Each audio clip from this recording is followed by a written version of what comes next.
हुक्म तो नफ्स मारने का था, हुक्म तो नफ्स मारने का था, यहाँ ज़मीर मरे हुए हैं। अगर अपनों को गिराने में आपको अपनी जीत लगे तो समझ जाएं कि आप बहुत गिरे हुए हैं।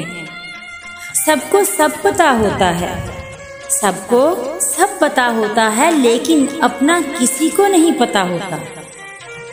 दौलत होने से आदमी अपना आप भूल जाता है और दौलत के ना होने से लोग आदमी को भूल जाते हैं।